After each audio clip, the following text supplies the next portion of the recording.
Dustin Weinkoff here, product specialist with Agland, and today we're going to go through our P500 series drills.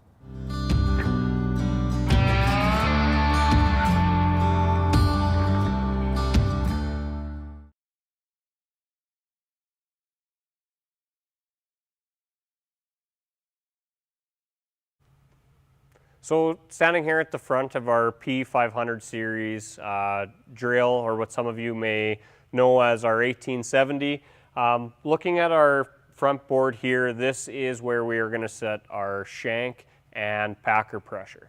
So by activating the SCV in the cab and have it set to the minimum flow, we can come back here and open our valves to set our pressure. One way on your SCV obviously is going to increase it, the other way will decrease it. When we're all done, we want to make sure that our valve is closed. Our valve operation valve here, we need to make sure that is on so we can get movement of our tool.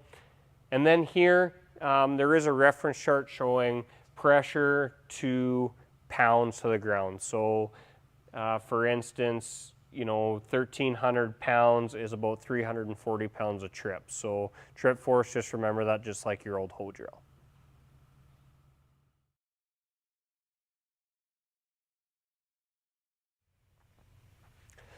So looking here, so this is where our transport locking pins go when we're folded up. One thing to remember is after we've pulled those pins, to activate our hydraulics, we do need to make sure that this selector valve is pulled out, so it will be interfering with the pinhole here. So to get any movement, we need to make sure that's pulled in the out position for field operation.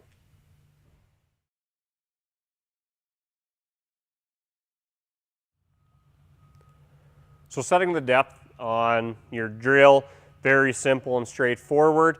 What we're going to do here is we're just going to remove this pin.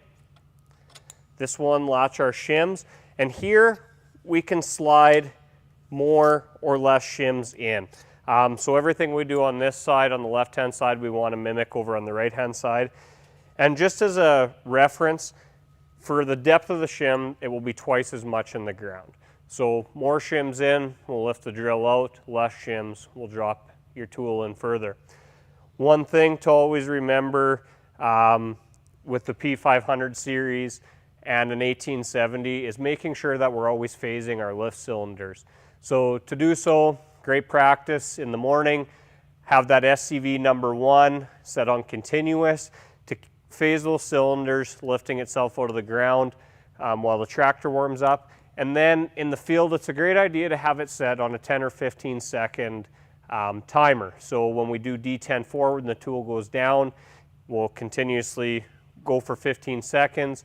And same when we detent back, as the tool lifts up, it will run for another 15 seconds to make sure that our cylinders are staying phased and our tool is always staying level. So a few things to go through on our openers. Yearly checks, every couple days, these are really good things to go through to make sure that our tool is set properly and where we want it to be. Number one thing right here, we want to make sure that this pin here is latched around. We want to make sure that it can't go anywhere. So checking those. The other thing we want to look for is our locking pin for our seed tube lock right here. As you can see right here, it's not fully recessed into the holder. And what will happen is as the paint wears or vibrations, that can actually pop out and we can have movement of our seed tube up and down. So we want to just unlatch it here, take the pressure off. Here we could change our seed tube depth adjustment if we need. So we'll set it back to our number 7 here. We'll make sure that it's pushed in tight and we'll give it a lock. We'll put our pin back in proper way, and we're now ready to go. So this is really good to go through and check all of your openers, especially yearly, but as we're going through, climbing through our tool, just taking a visual note of those. The next thing we want to look at here is the scrapers on our packers. From new, we like to set them a little bit tighter than the spec in your books. We like to set them hotel card, credit card away. And what I like to look for is after that first couple thousand acres, first year of use, I like to see a U start to get worn here. When I see that U get worn there, then I can slide my scraper in a little bit more, and it does help scrape the side profile of our packer and make sure it stays clean in muddy conditions.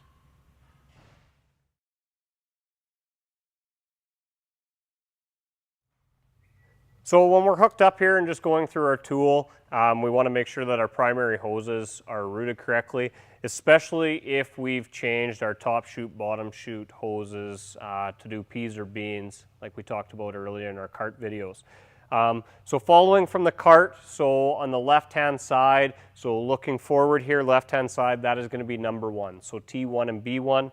So we want to make sure we're following those primary hoses from the cart number 1 all the way through to our corresponding towers across the tool. So very, very good idea to check those. As section control doesn't specifically know where the hoses go, it just knows which one to command. So we'll go through that and check it now.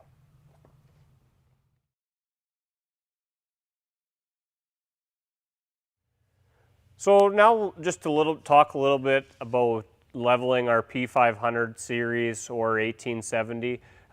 When it comes to leveling, a couple things we want to check before we make any adjustments on the machine. Number 1 being checking our tire pressures across the tools. So on our P556s, we want to make sure our front casters here have 36 pounds of air, and our mainframe wheels across that they have 60 pounds. So tools from us, they will have the decal on them, but just remember 36 pounds in the front and 60 on your mainframes. Now after we've checked that, next thing we want to do is make sure that our cylinders are phased very well. We typically get a lot of calls in the spring saying a drill is out of level that day 1. By the time we get out there, everything seems good, and it's just those cylinders are out of phase. So start of the season, we really want to make sure that we're phasing those cylinders well before we go to the field. Now when we do go to the field, our tire pressures are good, we phased our cylinders really well, and it comes time and we still find we're unlevel. The first place we're going to start adjusting our fore and aft is we always want to start in the center of our tool. So on the center of our tool there, we've got the turnbuckle. So that is going to adjust the fore and aft of the center frame of our tool. Now keep in mind, everything we do from the center is going to affect outwards. So as we make adjustments in the center, it will affect us as we move outwards. Once we're happy with the fore and aft of the center of the tool, we're going to move to our next wing section. And to adjust the fore and aft of our wing sections, we're going to adjust this turnbuckle here for this section, mimicked on the other side. Once we're happy with that, we do our outer section. We'll adjust the turnbuckle here and over on the other side. Now, checking our fore and aft with our tool in the ground, we want to make sure that we put our tool in the ground, we pull it 50, 60 feet, and stop with the tool in the ground. What that does is it allows the tool to be sucked and pulled down into the ground. We stop, and then what we want to do with it in the ground, digging in the dirt, we want to find this opener hole right here. Now to make sure our fore and aft is level, we want to make sure that a front opener and a rear opener, that the slot of our hole here is at the same position to ground level. So easy rule of thumb, the bottom of our slot here level with the ground, it's about 3.25 to 3.5 inches.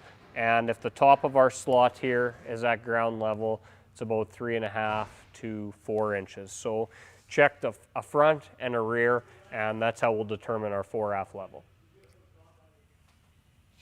So now if we have to do any side-to-side leveling on our tool, side-to-side within each section, that is going to be done on our lift cylinders here with these jam nuts. So again, as we're checking our tool for fore-aft levelness, we're happy with that. Now maybe we notice that left side or right side of our section is deeper or shallower than the other. This is where we're going to start adjusting this. So we will back the jam nut off here, move it which way we need, retighten, pull it through the field and check again.